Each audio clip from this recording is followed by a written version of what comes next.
good, y'all? It's the Demouchets REACT, and we're back with another video. Who we got today, C? Today we're back with another American reaction. So excited about this video. If you're new to us and we're new to you, make sure you scroll down, hit that subscribe button, and turn on the post notification bell, because we're on the road to 200K. And we cannot get there without you guys, alright? Join the family. Without further ado, let's get into the video. Let's get it. I believe that most of the host choices in our African context are the responsibility of the woman, but they may can be of help.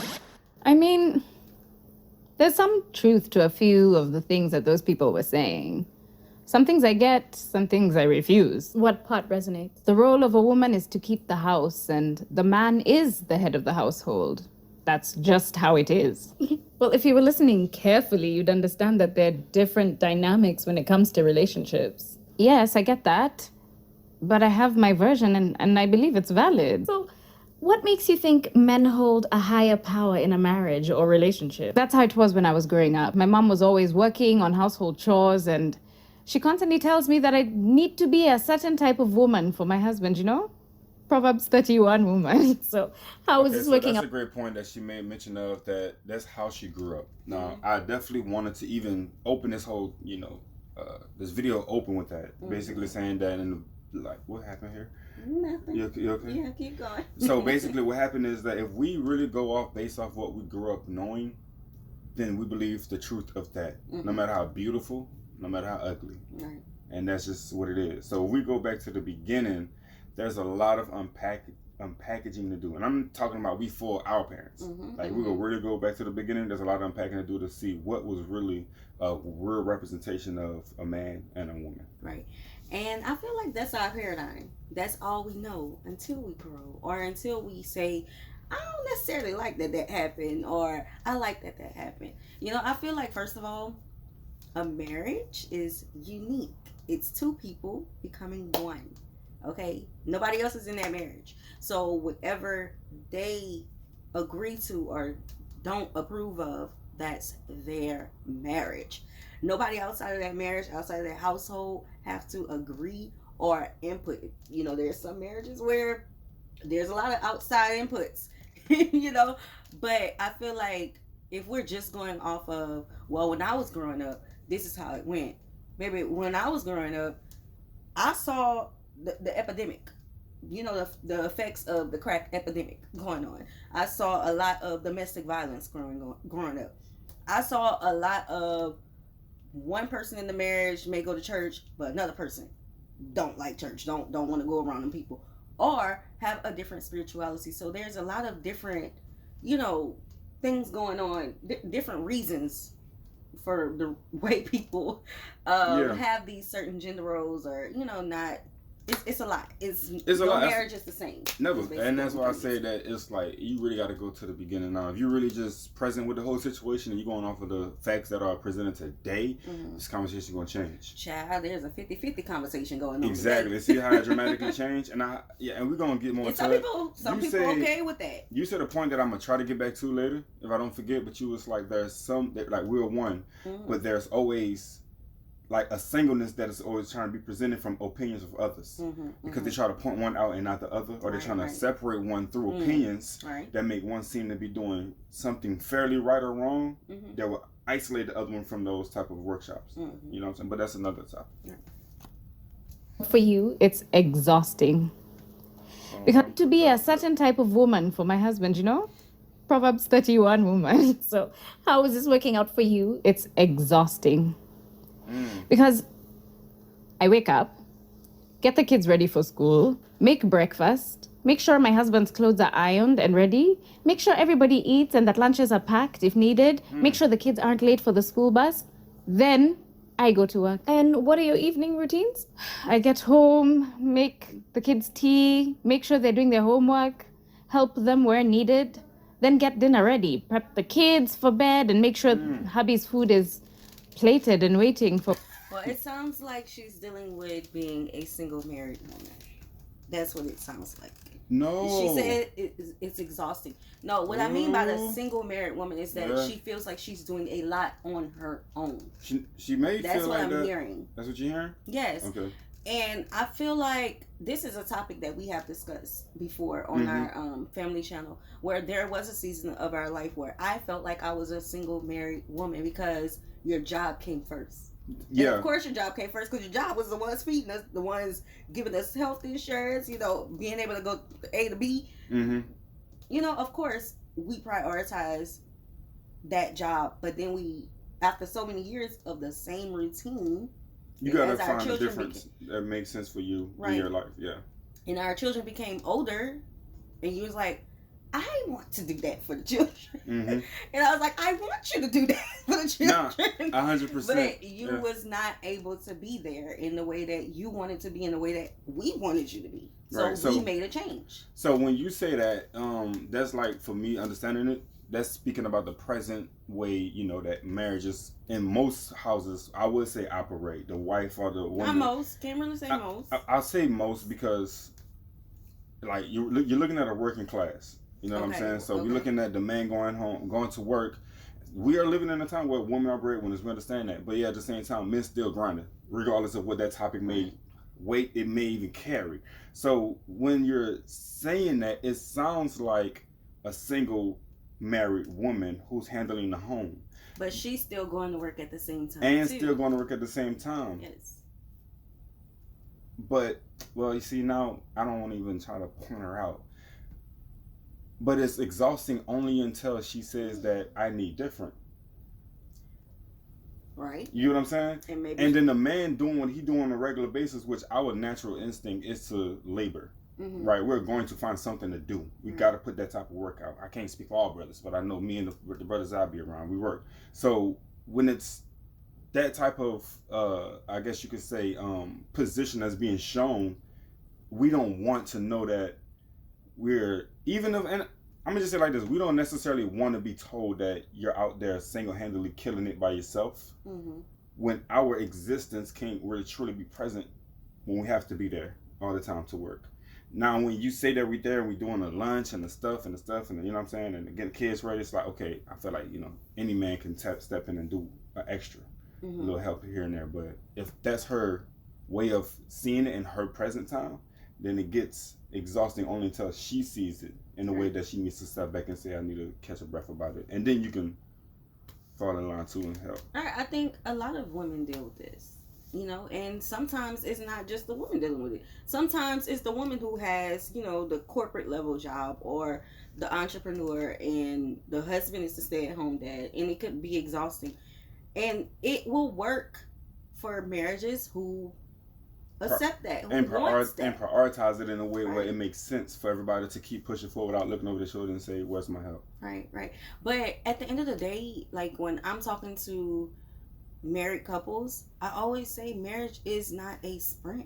No, it's not a sprint. Like, we're not just there's seasons of life. Oh man, maybe so it's many. Just like this for when the children are in preschool, or you know, just for a certain time, just so you can meet that goal. You have to always have goals in your marriage. You know how we always talk about a vision board every year, right? Or 5-year plans. You have to have goals for your family and for your marriage as well. So some seasons are going to require that. Like the seasons that we went through where, you know, at the tail end of it, I felt like a single married woman. Because I'm like, this job don't even give you an end time. It don't. Nah, it never did. I was up in that joint every day. You missing soccer practice. You missing soccer games. I'm doing it all on my own. Yeah. And that's how it was. It truly was that way. All right, but let's get straight into it. Let's see what she said. I get home, make the kids tea, make sure they're doing their homework, help them where needed, then get dinner ready, prep the kids for bed, and make sure hubby's food is. But why is she making a face like that? Because is that not an moment? It is. Until you add exhaustion on top of it, everything seemed like it was a problem now. Right. Think about it. You know, those newlywed years. Oh, this is our routine, girl. I can't go to the club no more, girl. I got to go fix these lunches. It's fun in the beginning for about 2 weeks. Yeah. But I mean, again, it all comes back to the goals. Yeah. The goals. Like, Yeah, You no, I gotta agree. accomplish something. Like, if you leave them goals intact, you don't lose yourself in marriage. Right. Like, you get what I'm saying? You don't lose yourself, period. Because I feel like a lot of times, self becomes so pushed to the back that you're not being present for everybody else, not yourself no more. And everybody else looking at you is like, where you been?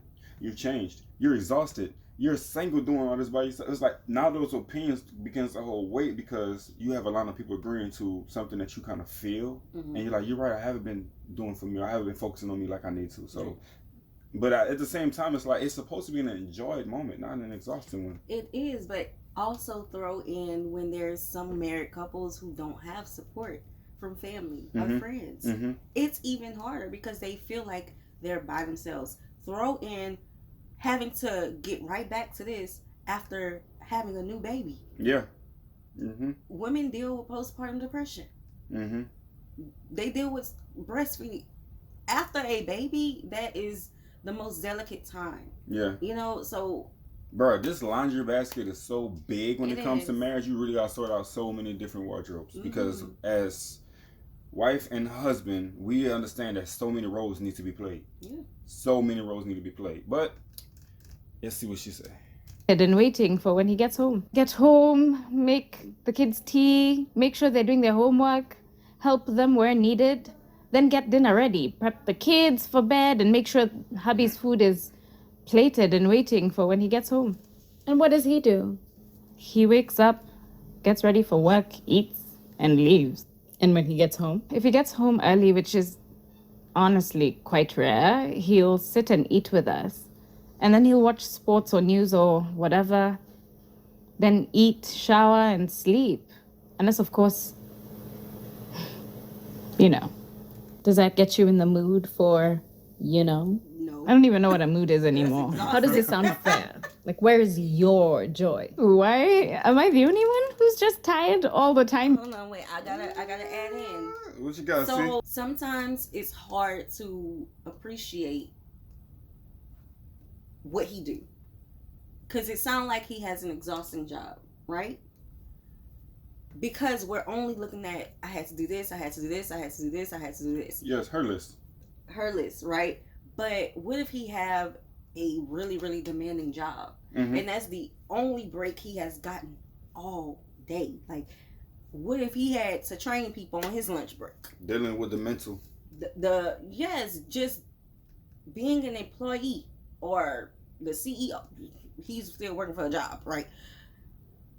He has all of these demands where coming home, you have created this environment where he feels that he's free to just rest. Because that's an applause for that, because she created an environment that makes the man feel comfortable to rest. Right.